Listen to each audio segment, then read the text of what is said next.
Thank you, Karen. It's a joy for us to be with you today. You know, my wife is many things. She's a mother. She's an advocate for military families. She's traveled across this country. She's even an art teacher at a Christian school. And I couldn't be more proud of our second lady, my wife, Karen Pence. To Jeannie, to members of the board, members of Congress, faith leaders, my fellow Americans, especially all of the great young people in this pro-life generation. We're the Pences, and we're pro-life.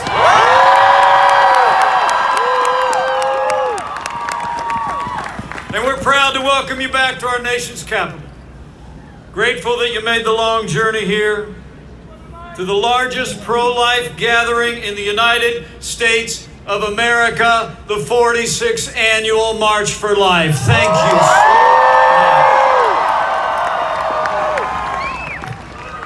much. We gather here because we stand for life. We gather here because we stand for compassion.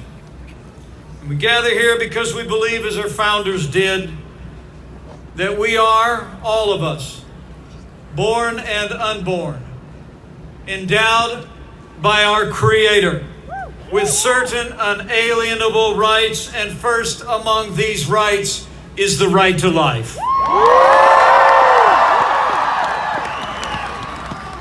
46 years ago this month, the majority on the Supreme Court turned its back on that right. But in that moment, a movement was born. A movement defined by compassion and love. A movement animated by faith and truth. And a movement that's been winning hearts and minds every day since. Because of all of you gathered here, all those you represent and all those who have gone before, we know in our heart of hearts that life is winning in America once again. Life is winning through the compassion of caregivers and volunteers at pregnancy centers across the country. Life is winning through the generosity of millions of adoptive families who open their hearts and their homes. And life is winning through courageous men and women who step forward to serve in public office and who now advance the cause of life from our nation's capital to state houses across the country. To all the pro-life elected leaders that are gathered here today, we say from the bottom of our hearts, thank you. Thank you for your stand. Thank you for serving for life. And to all gathered here today, we urge you to stand strong. Be prepared to give a reason for the hope that you have. Be prepared to defend life, but do so with gentleness and respect. They will attack you. They will question your hearts to silence others. But don't listen to them. Listen to the truth.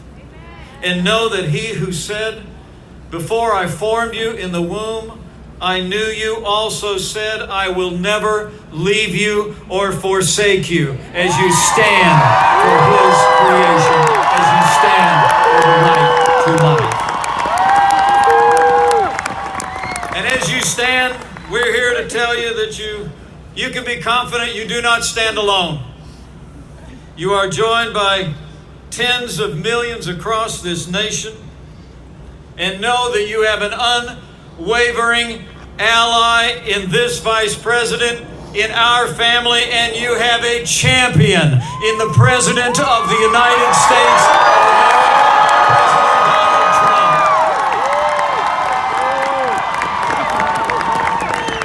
From the first day of this administration, President Trump has taken action to defend the sanctity of life.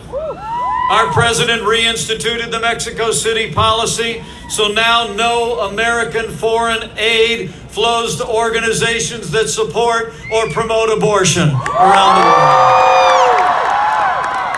In the last 2 years, President Trump kept his promise, and he appointed more conservative men and women to our federal courts of appeals than any president in American history. And this president signed legislation, and I had the privilege to cast the tie-breaking vote to empower states to defund Planned Parenthood.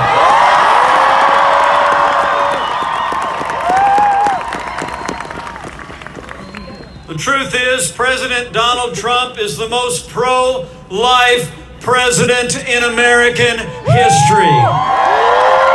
And we are grateful for your support.